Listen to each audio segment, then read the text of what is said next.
eu estava acompanhando e quero também dar os parabéns pela vitória aí do outro sindicato, né, que são sindicatos irmãos, né, até onde eu sei. Então, e desejar aquilo que o professor falou no final, que a gente possa sair dessa bem, né, com saúde, todo mundo podendo fazer o seu trabalho. Eu sou Ludimar Rafaim, né, falar que eu sou filósofo é pura bondade, né, na verdade eu fiz o curso de filosofia, né, na verdade a minha formação é em direito mesmo, só atuo na área de direito e filosofia, eu fiz o curso lá nos anos 80 e acabei dando aula de história. Então, quando foi convidado para falar a respeito da reforma da Previdência, da proposta de reforma da Previdência, vamos dizer, daquela aprovada já no Congresso Nacional, eu fiquei feliz, porque eu sempre digo assim, toda vez que eu falo com os sindicatos do Nordeste, né, eu volto um pouco revitalizado, porque é uma outra realidade, né? São entidades de luta, né? Eu estive algumas vezes aí presencialmente, e agora, durante a pandemia, pelo menos 3 vezes eu já participei de atividades, Maracanaú, da própria FETANCE, né? A gente esteve fazendo discussões. E aí nós temos uma maratona nos próximos dias, porque nós temos hoje, temos amanhã, e daí da FETANCE eu tenho dia 8, 9 e 10, né? Também sobre os mesmos temas, né? Então, vamos lá. A gente não pode pensar a reforma da Previdência descolada de outras reformas que aconteceram. Então, no primeiro momento, quero fazer essa abordagem. Lembrando o quê? Que nós, até 1988, 5 de outubro de 88, um servidor público que tinha regime próprio de previdência, a única mudança que eram feita quando ele se aposentava é que mudava o contra-cheque dele de vencimento para provento, e ele acabava se aposentando com tudo aquilo que ele tinha direito, né? E nós sabemos que a história da Previdência no Brasil ela é bastante recente, né, como forma organizada, né? Ela teve a sua primeira discussão lá com Bismarck, né? Eu falo que, na verdade, a primeira preocupação com Previdência foi lá no Neolítico, quando as pessoas descobriram que tinha que se preocupar com o dia em que, eventualmente, ele não pudesse continuar trabalhando, né? Essa é uma ideia, a ideia da aposentadoria por incapacidade, não a aposentadoria por tempo de contribuição e nada. Ludimar? Oi. Ludimar, querido, estou passando rapidíssimo para desejar que você seja bem-vindo à Fortaleza, mesmo à distância, né? Dizer que é muito bom saber que você vai estar contribuindo com a classe trabalhadora sempre, né? E que eu tenho você aqui no CIDIUD. Estou aqui numa ressaca da eleição, mais uma eleição vitoriosa, e preciso dormir, porque faz 3 dias que eu estou aqui nessa apuração dessas eleições. Mais um abraço a todos, né? Sejam bem-vindos, que todo mundo saia daqui esclarecido e fortalecidos para a luta, porque aqui em Fortaleza não haverá reforma da Previdência bolsonarista. Um abraço, querido, seja bem-vindo, um abraço a todos vocês. E, Ludimar, a gente se encontra depois, amanhã, para fazer novamente aqui a sua contribuição importante para nós. Um beijo, um abraço e um bom debate. Obrigado, Ana Cristina. Né, parabéns pela vitória lá. Tá. Obrigada. Então, voltando, né, então nós passamos, eu sempre digo assim, lá em 1988, quando foi aprovada a Constituição, né, foi promulgada a Constituição, os partidos que se reivindicavam de esquerda ou centro-esquerda não queriam nem assinar a Constituição por conta de que ela era muito atrasada do ponto de vista de direitos. E hoje nós estamos tendo que lutar para preservar aquilo que foi conquistado lá em 88. Porque eu sempre digo, a partir do dia 6 de outubro de 88, já começaram os ataques para retirar direito. Foi nesse contexto que foi feita a reforma trabalhista, foi nesse contexto que foi feita a reforma administrativa lá de 98, a emenda 95, todos os ataques que estão sendo sofridos agora, inclusive durante a pandemia, e a reforma da Previdência feita em 98, 2003, e a mais grave de todas em 2019. Então, nós tínhamos algumas coisas foram sendo retiradas da reforma, mas não foram excluídas, porque elas podem voltar. O que o professor Antonimar falava da questão do modelo chileno, o modelo de capitalização, que eu não vou abordar tanto aqui, porque nós vamos focar mais na questão dos direitos, e principalmente nos direitos dos trabalhadores da educação. Então, vamos lembrar o que a gente tinha até 98. Até 98, uma professora se aposentava aos 25 anos de magistério. Um professor se aposentava aos 30 anos de magistério. Um servidor aos 35, uma servidora aos 30, sem requisito de idade mínima. Acho que é muito importante lembrar isso. A pessoa se aposentava sem ter a exigência de idade mínima.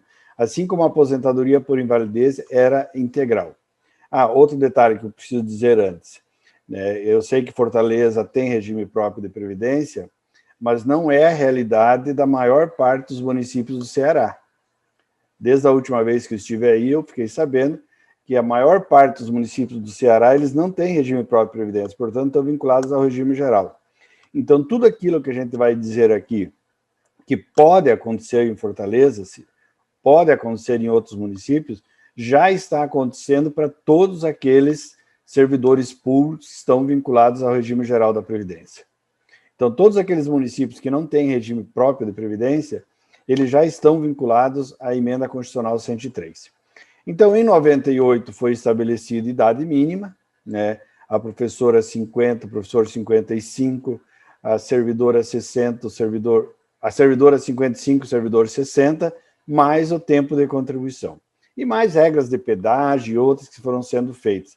E estabeleceu-se que o regime era contributivo. Então, a partir daquele momento, uma série de vantagens que iam para a aposentadoria começaram a deixar de ir por conta de leis locais. Um exemplo, pessoa que recebia o adicional de insalubridade ia para a aposentadoria, de repente, em alguns lugares, e a grande maioria dos municípios não vai mais para a aposentadoria. Então, foram essas mudanças. Em 2003, houve uma outra reforma, né, que foi a reforma que acabou com a paridade e a integralidade para quem ingressasse a partir do dia 1º de janeiro de 2004. Ela estabeleceu que a aposentadoria por invalidez poderia ser integral ou proporcional de uma média, né, média dos 80% melhores salários de contribuição. Ela taxou os aposentados e pensionistas naquilo que excedia o teto do regime geral, e outras regras, né, que foram sendo estabelecidas, regras de transição para garantir a paridade e integralidade, só para quem entrou antes de 2003, e seguiu. Né? Em 2005, tivemos uma outra emenda constitucional, que é a emenda constitucional 47, que ela veio o quê? Ela veio para reduzir o impacto da emenda 41, porque o impacto da emenda 41 fez com que algumas pessoas que estavam prestes a se aposentar, para ter direito à paridade e à integralidade, deveriam trabalhar um tempo maior. E a emenda 47, ela veio exatamente para dizer o seguinte: aquele servidor que trabalha mais do que os 30 anos a servidora, mais que os 35 anos dos servidores, professoras e professores, há uma polêmica, mas o Judiciário, pelo menos do Paraná, vinha aplicando, né? E para quem não fez a reforma ainda continua aplicando, que é aquilo que excede 25 anos de uma professora diminui de 50, aquilo que excede os 30 anos de um professor diminui de 55. E, desde então, né, desde principalmente 2016, né, iniciou-se um processo, né, depois do afastamento da presidente da República, quando o Temer assumiu, ele, desde ali, começou a trabalhar no sentido de fazer uma reforma da Previdência, que a gente costumou dizer que é uma contra-reforma da Previdência. Porque quando a gente faz uma reforma na nossa casa, todos sabem que a gente faz uma reforma para tentar melhorar a casa. Ninguém faz uma reforma para piorar. E a reforma da Previdência veio para piorar, então é uma contra-reforma. E ela faz parte, no meu entendimento, e de várias outras pessoas, ela faz parte de um processo de desmonte do Estado brasileiro. Não vamos esquecer disso, porque desde 1988, quando foi feito lá entre o presidente dos Estados Unidos e a primeira-ministra da Inglaterra, o chamado Consenso de Washington, né, buscou-se o Estado mínimo. E no Brasil foi criado o Ministério da Administração e Reforma do Estado. E esse ministério dizia o seguinte: nós temos que privatizar o serviço público. Aquilo que nós não conseguirmos privatizar, nós devemos terceirizar. E aquilo que nós não conseguimos nem privatizar e nem terceirizar, nós devemos fazer com as entidades auxiliares do Estado. Que entidades auxiliares do Estado são essas? São as OS, as OCIPs, as fundações estatais de direito privado, os serviços sociais autônomos e tudo mais. Então, a proposta de reforma da Previdência que foi mandada para o Congresso e que acabou sendo aprovada em 2019, ela está dentro desse contexto. Então, vamos lá. O que nós tínhamos, então, até dezembro, até 12 de novembro de 2019? Nós tínhamos a aposentadoria por idade, né?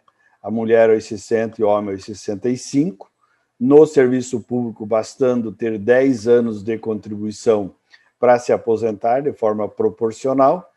Nós tínhamos a aposentadoria por idade e tempo de contribuição, é muito importante dizer isso, que no serviço público, desde 98 para cá, existe idade mínima, diferente daquilo que propagandearam durante o processo de aprovação da emenda 103. Então, já existia uma idade mínima para servidoras e servidores, como eu já disse, já existia 50 anos de idade para a professora, 55 para o professor, 55 para a servidora, 60 para o servidor, né? E a vinculação da idade e tempo de contribuição.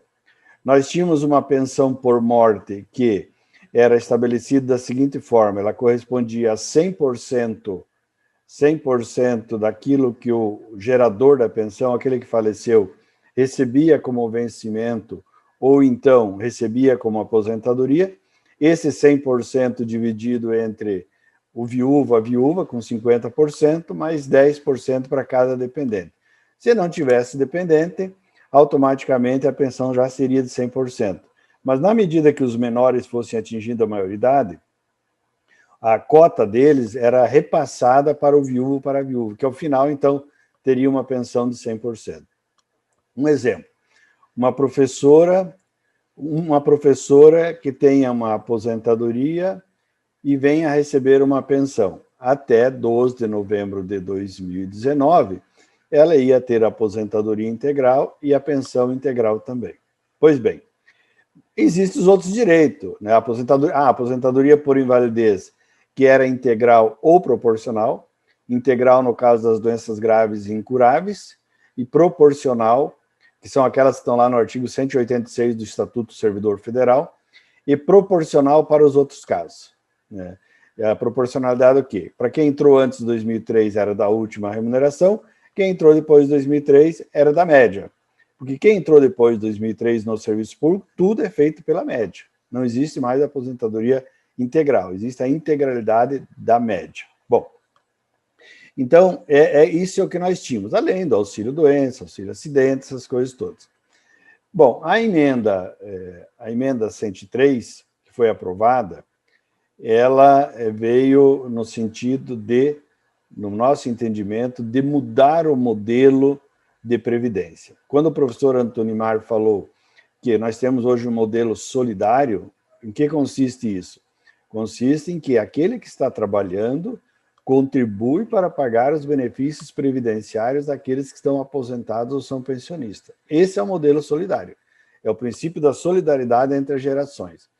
No caso, na proposta inicial e que foi retirada da emenda, mas que já foi dito que voltará em breve para o Congresso Nacional, muda o modelo de solidariedade para o modelo capitalizado, que é isso que o professor falou, que é o modelo do Chile, onde cada um contribui como se fosse uma poupança para gerar a sua aposentadoria. Vai pagar o quanto entender que é devido e vai receber aquilo que o mercado financeiro pagar, né? Já que o Antonimar usou o exemplo do Chile, nós sabemos que no Chile a aposentadoria corresponde a uma terça parte daquilo que a pessoa recebe em atividade. Para uma professora, para um professor, o pior dia da vida dela é o dia que ela recebe a carta de desligamento, que é a aposentadoria, porque ela sabe que terá que viver com uma terça parte daquilo que ela vinha recebendo. E mais, 74% da população chilena aposentada vive abaixo da linha da pobreza, tá? E, aliás, 74% recebe o equivalente àquilo que seria um salário mínimo nacional brasileiro. E desses, mais de 40% vivem abaixo da linha da pobreza. Isso tudo do quê? Decorrente do modelo do modelo de previdência que foi implantado pelo general Pinochet, que é o modelo de capitalização, que é o que se pretende que volte para o Congresso Nacional. Pois bem, do ponto de vista de direitos, de mudança, o que ocorreu? Lembrando, o Ceará já fez a reforma da Previdência, o Estado, né? É a emenda constitucional 97, e mais a lei complementar, que estabelece algumas regras que, em alguns pequenos pontos, ela é um pouco mais amena do que a emenda 103. Mas no seu conteúdo principal, ela observa os mesmos princípios, as mesmas diretrizes da emenda 103. E que isso, muito provavelmente, é a proposta que vão querer apresentar para o Estado, para o município de Fortaleza e para os municípios do Ceará com regime próprio de previdência. Então, vamos lá. O que fez a emenda 103? Primeira coisa, acabou com a aposentadoria por tempo de contribuição. Então, hoje não existe mais a aposentadoria aos 25 anos para a professora, aos 30 anos para o professor, para os novos servidores. Para os atuais, existem regras de transição. Não existe mais. O que existe? Existe a aposentadoria por idade. Passou a existir apenas a aposentadoria por idade. Qual idade? O homem é 65, servidor 65, servidor é 62, professor 60 e professor é 57 anos de idade. Essa é a regra permanente daqui para frente. E para a pessoa poder se aposentar, ela terá que ter 25 anos de contribuição. Mas não é para ela se aposentar por ter 25 anos, para ela poder se aposentar por idade. Lembra que eu falei que na aposentadoria por idade vigente hoje, que hoje ainda está vigente em Fortaleza, vamos dizer assim, mas que não está vigente mais no estado do Ceará, que bastava ter 10 anos de contribuição. Era proporcional, mas bastava ter 10 anos de contribuição. Agora passa a exigir 25 anos. Esse é o primeiro detalhe. E o segundo detalhe é o quê? Ela não é mais integral.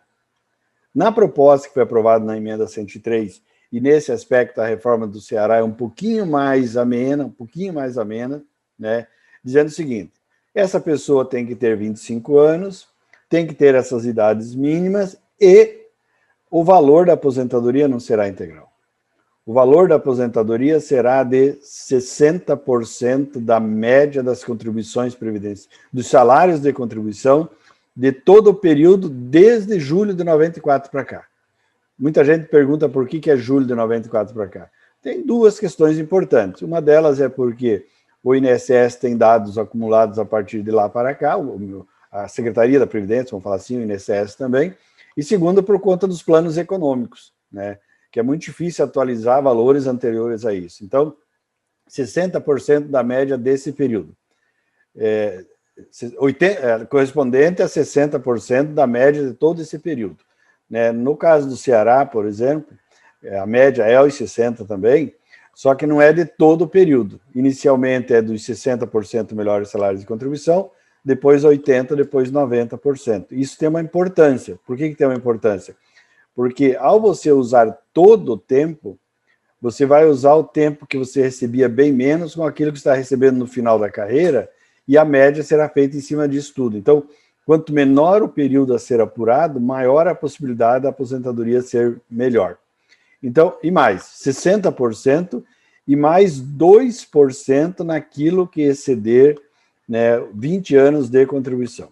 O que significa que, para uma pessoa poder se aposentar pela emenda 103 com 100% da média, ele deverá ter 40 anos de contribuição.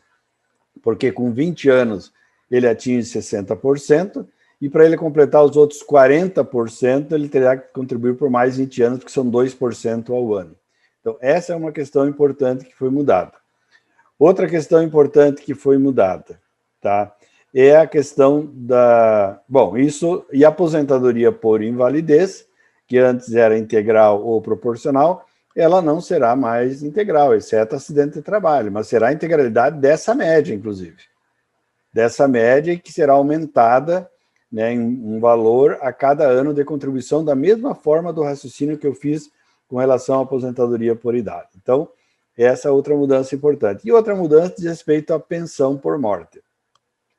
Vocês lembram que eu falei que a pensão por morte, que é o caso vigente ainda no município de Fortaleza, tá? dizendo o seguinte, que era integral, né, sendo que a metade ficava com a viúva, a outra metade ficava com os dependentes menores, e quando eles atingissem a maioridade, a parte deles reverte para o viúvo ou para a viúva. Pois bem, isso mudou. Né? Na emenda 103, e a gente tem que saber que eles devem buscar por esse caminho, ela diz que a pensão por morte será só de 50% daquilo que era o vencimento ou era o provento do gerador da pensão, mais 10% para cada dependente. O viúva, a viúva é considerado um dependente, uma dependente, então ele começa com 60%. Se ele tiver mais 4 filhos menores, ela poderá chegar a 100% da média, mas da pensão. Mas, na medida que esses menores forem atingindo a maioridade, eles deixam de receber e não volta essa cota para o viúvo, para a viúva. Conclusão, ao final, o viúvo, a viúva terá uma pensão de 60%. Essa é a primeira questão. E outra questão importante na pensão. Não existe mais pensão vitalícia pela emenda 103. A pensão por morte só é vitalícia se o viúvo ou a viúva tiver mais que 44 anos no momento em que for gerada a pensão. Fora disso, o máximo que uma pessoa pode ter é por 20 anos a pensão, enquanto que hoje ela é vitalícia, né? Ela é vitalícia para quem não fez a reforma ainda, e para os servidores federais, servidores estaduais que fizeram reformas e pessoas vinculadas ao regime geral, ela passa a ser, né, temporária também. Para vocês terem uma ideia, se a pessoa ficar viúvo com menos de 21 anos, a pensão será no máximo de 3 anos. Né? Então, essa é a questão.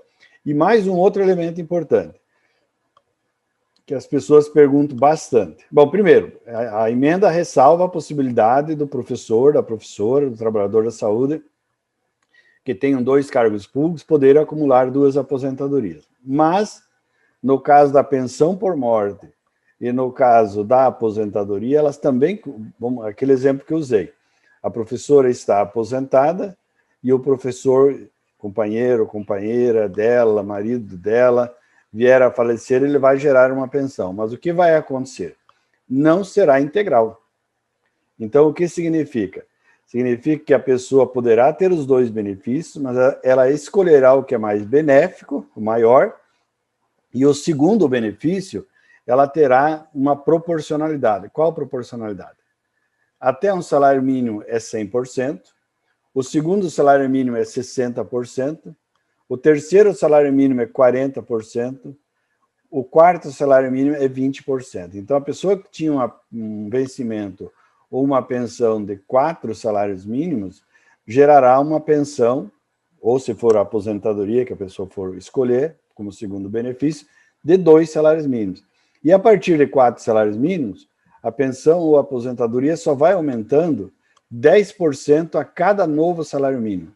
Então, para uma pessoa chegar a receber, vamos dizer, uma aposentadoria de mais 1 salário mínimo, ela precisa ter mais 10 anos, mais 10 salários mínimos no valor do seu benefício. Então, essa é a questão importante também. Então, acumula, mas acumula de forma reduzida. Tá? Então, a pessoa tem uma redução na renda, né, porque ela tinha a soma das 2 rendas. No caso dela, uma das rendas será reduzida significativamente. Bom, isso tudo vale, por exemplo, a pensão por morte não tem regra de transição, ela já está valendo. A aposentadoria por invalidez não tem regra de transição, ela já está valendo também. Tá? Existe regra de transição para a aposentadoria dos atuais servidores. Tá? Então, aqueles servidores que ingressaram até a data da emenda, e a emenda 97 do Ceará, ela diz isso também, as pessoas que entraram até a data da emenda, estão sujeitas às regras de transição. Que regras de transição são essas? Existem, basicamente, 2 regras de transição na aposentadoria por tempo de contribuição atual e existe uma regra de transição na aposentadoria por idade. Na aposentadoria por tempo de contribuição, uma primeira regra de transição é o quê? É aquela que diz que a pessoa poderá, lembra que eu falei que é 62 anos a mulher, 65 anos o homem, 55 anos o professor, 52 a professora. É a nova regra. Então, desculpe, 57, 60, 62, 65. Para a regra de transição, para permitir que um atual servidor se aposenta aos 60 anos, que uma servidora se aposenta aos 57, um professor se aposenta aos 55 e uma professora aos 52, a primeira regra de transição diz que ela deverá trabalhar o dobro daquilo que estava faltando na data da promulgação da emenda. Então, vamos supor que ela a professora tivesse 23 anos de contribuição. Ela, para se aposentar com 52 anos, ela não poderá trabalhar só mais 2 anos, ela terá que trabalhar mais 4 anos. E assim, a mesma regra para o professor. Para ele poder se aposentar aos 55 e não aos 60, na regra de transição, ele precisa trabalhar o dobro do tempo que estava faltando no momento em que foi promulgada a emenda 103 e no momento que for promulgada a reforma, se acontecer, já foi dito que vocês vão lutar para que isso não aconteça, e é fundamental isso, no momento que for promulgada a reforma no município do Ceará e no momento que foi promulgada a reforma no estado do Ceará, no município de Fortaleza, e o momento que foi promulgada a reforma do estado do Ceará. Então, essa é a primeira regra de transição. Há uma outra regra de transição, que é a regra da aposentadoria, no caso, por idade, né? Por idade. Então, se estivesse faltando até 2 anos, e daí na reforma do Ceará fala em 3 anos, se estivesse faltando até 2 anos na aposentadoria por idade, a pessoa, para aposentar, ela precisa trabalhar 50% a mais do tempo que estava faltando. Então, se estava faltando 2 anos, ela teria que trabalhar 1 ano a mais. Então, ao invés de se aposentar aos 60, se aposentaria aos 61, né? E, no caso do Ceará, ele diz que se estiver faltando até 3 anos. Então, significa que se estiver faltando até 3 anos, ela pode se beneficiar dessa regra, mas também terá que trabalhar 50% a mais do tempo inicialmente previsto. E a regra de transição mais cruel de todas, que é a chamada regra dos pontos. Tá? O que é? Estabelecer uma regra de transição que consiste no atingimento de uma pontuação, que é o resultado da soma da idade e o tempo de contribuição. Vamos lá. Por exemplo, uma professora que tenha 25 anos apenas de contribuição, pela reforma, lá em 2019 já, ela teria que somar 91 pontos. Então, se ela tinha 25 anos de contribuição, para ela se aposentar por essa regra dos pontos, ela teria que somar 81 pontos. Significa o quê? Que não é mais 50 anos, não era mais de 50 anos de idade, era 26 anos de idade. A mesma coisa acontece com o professor. Ele terá que somar, no caso, 86 pontos. 5 anos a mais. 91 pontos. Então, significa que mesmo ele tendo 30 anos, ele precisaria chegar aos 61 anos para poder se aposentar nessa regra. E essa pontuação, desde o mês de janeiro de 2020, ela está aumentando 1 ponto por ano. E, a partir também de janeiro de 2022, a idade mínima já aumentou na reforma lá atrás. Então, a servidora já não era mais 55, era 56, a professora não era mais 50, já era 51, o professor não era mais 55, era 56, e o servidor não era mais 60 e era 61. Essa idade mínima, a partir de 2022, será aumentada em 1 ano. Tá? E a pontuação, essa soma da idade e tempo de contribuição, ela está sendo aumentada desde janeiro de 2020 em 1 ponto por ano, fazendo com que um servidor, em determinado momento, o que ocorrerá em 2033, ele precisará somar 95 pontos para se aposentar. Então, muitos servidores, quando estão próximos de se aposentar, descobrem que não vão se aposentar mais. E aí vai mais um tempo pela frente, né? Eu atendi várias pessoas aqui no Paraná, porque no Paraná já foi feita a reforma estadual, como foi feita no Ceará, diferente da reforma do Ceará, que teve algumas amenizações, vamos dizer assim, nas regras, nessa da pensão, diminuiu um pouco o impacto, na regra dos pontos manteve, Nessa transição por idade também teve uma flexibilização. Na base de cálculo também há uma pequena flexibilização, mas nos pontos principais estão mantidos. Regra dos pontos, forma de cálculo, tudo está mantido. E no Paraná também. Nós tivemos, eu entendi pessoas que às vezes faltava 2 dias para se aposentar. E por não ter idade, portanto, ela não se beneficia daquela regra lá de trabalhar o dobro para chegar aos 57, 55, 52, às vezes ela vai ter que trabalhar mais 5 ou 6 anos. É isso que está acontecendo. Então, esse é o quadro geral. A outra questão, me parece bem importante, que eu gosto de frisar, é no caso da aposentadoria por invalidez, que passou a se chamar aposentadoria por incapacidade, né? Só será a integralidade da média, dessa média, que seria o correspondente a esse 60%, mais um valor por ano e tal, no caso de acidente de trabalho, no caso de doença relacionada ao trabalho, né? Essa é uma questão importante. Há outras mudanças que ocorreram na emenda 103 e que no estado do Ceará ocorreu também, diz respeito à contribuição previdenciária. A contribuição previdenciária estava estipulada em 11%. Por quê? Porque, mesmo antes da reforma, dizia que nenhum servidor estadual e municipal pode contribuir com menos do que o servidor federal. O servidor federal contribuía com 11%. Então, a emenda estabeleceu que, exceto para os regimes de previdência que não sejam deficitários, eu participei de um debate em Maracanaú, onde eles não estipularam os 14%, ao contrário, eles estipularam a regra do INSS, que pode partir de 7,5%. Mas o que está se colocando no Brasil inteiro é que a contribuição previdenciária dos servidores públicos não pode ser menor que 14%. Essa é uma mudança que significa uma redução, né, nos vencimentos dos servidores. E uma outra, porque daí sempre todo mundo falava assim, eu sou aposentado, eu vou ser atingido? E as pessoas falavam, não, você não vai ser atingido porque tem direito adquirido. E eu sempre dizia o seguinte, não vai ser atingido com relação à concessão e à manutenção do benefício. Mas com relação à contribuição previdenciária, por exemplo, pode ser atingido. Então, até a emenda 103, aposentado e pensionista só contribuía com a Previdência naquilo que excedia o teto do INSS, que hoje é 6.246.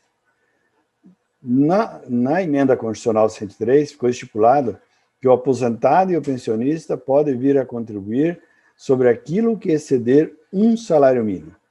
No caso do Ceará, constou na emenda, na lei complementar, dizendo que incidirá a contribuição previdenciária naquilo que exceder 2 salários mínimos. O que significa? Significa uma redução no valor das aposentadorias e pensões. Porque se a pessoa ganhava 5 salários mínimos, ela não tinha desconto previdenciário. A partir dali, se ela ganhar R$ 2.200, ela já passa a contribuir com a Previdência, naquilo que excede, que significa a redução do valor da aposentadoria. Então, todo esse processo, todas essas regras, né, eu mandei um material ali que depois pode ser disponibilizado tranquilamente para todos que tiverem interesse. São 2 materiais, um que fala da história da Previdência e outro que fala dessas regras que eu falei aqui, porque elas são bastante complexas mesmo, é um regramento, às vezes, para a pessoa não entender. E o mais sério, há muita gente, muitos servidores públicos, muitos trabalhadores do regime geral, que ainda não imaginaram que foi aprovada uma reforma da Previdência. E daquilo que eu tenho acompanhado,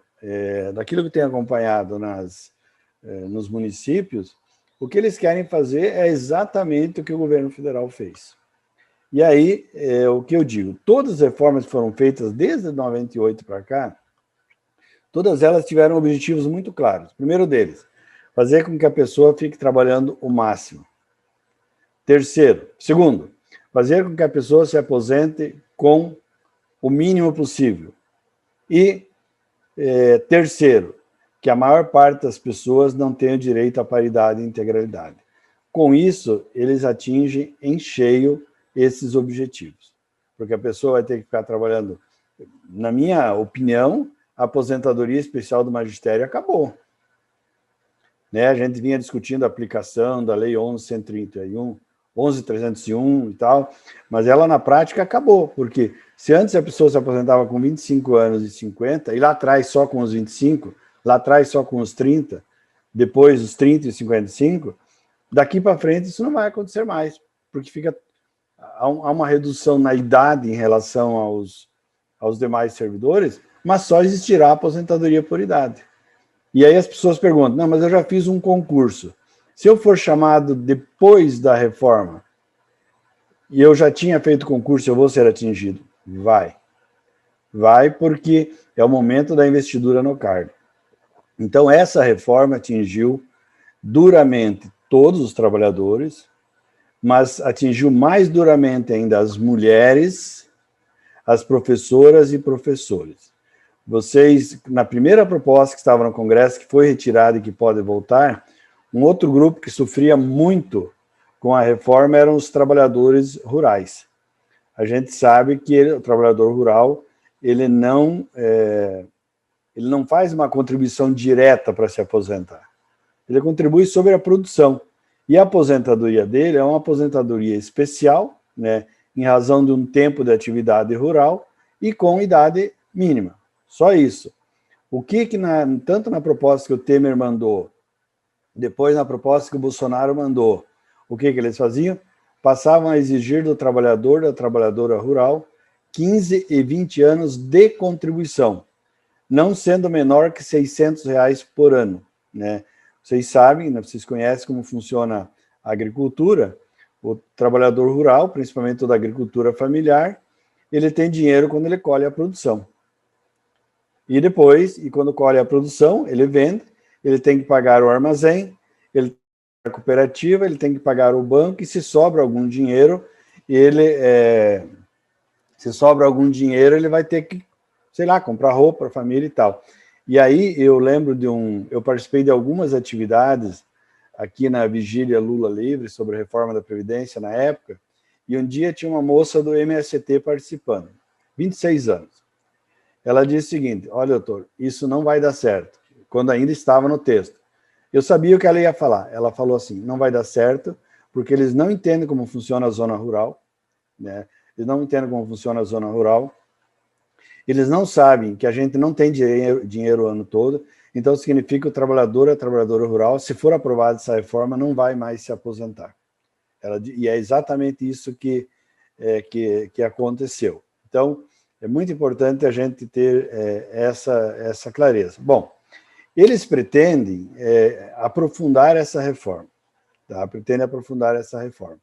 O argumento que eles usaram para fazer essa reforma, e é o mesmo argumento que estão usando para fazer a reforma administrativa, que é outro ataque que virá pela frente, né, que acabará com a estabilidade do servidor público, né, que acabará na prática com os concursos públicos, que vai dar prioridade à terceirização, à privatização e às contratações temporárias, está muito claro lá na PEC 32.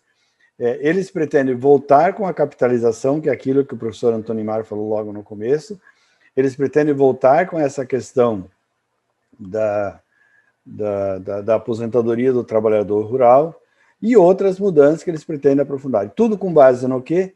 Dizendo que deve-se superar o déficit na Previdência. E a ideia do déficit na Previdência é uma falácia, né? Já ficou provado que não é real isso. E se há déficit na Previdência, porque só diz que há déficit na Previdência porque eles não contabilizam algumas receitas, eles só contabilizam a contribuição, entre aspas, patronal, que não é patrão, o serviço público não é patrão, a contribuição patronal e a contribuição dos servidores. Eles não contabilizam outras receitas e nem observam que na Constituição fala que o sistema de seguridade, que é a saúde, a assistência e a previdência, devem ser financiados pelo orçamento da União também. Né? Então, esse déficit não existe. Bom, outra questão que, só para provocar o debate mesmo, né? A gente sabe que na educação a maior parte dos trabalhadores são mulheres, né? E a gente sabe disso, e a mulher sempre teve um tratamento diferenciado na questão da concessão da aposentadoria, com idade mínima e tal. Eu participei de uma audiência pública na Ordem dos Advogados do Paraná, aqui em Curitiba, e aí tinha uma palestrante que veio falar sobre a reforma da Previdência e gênero. Eu fiquei curioso para saber o que ela ia falar. Bom, o que ela falou assim, não faz mais sentido as mulheres terem tratamento diferenciado, porque elas se emanciparam. E aí começou a relatar em tudo que ela achava que tinham se emancipado.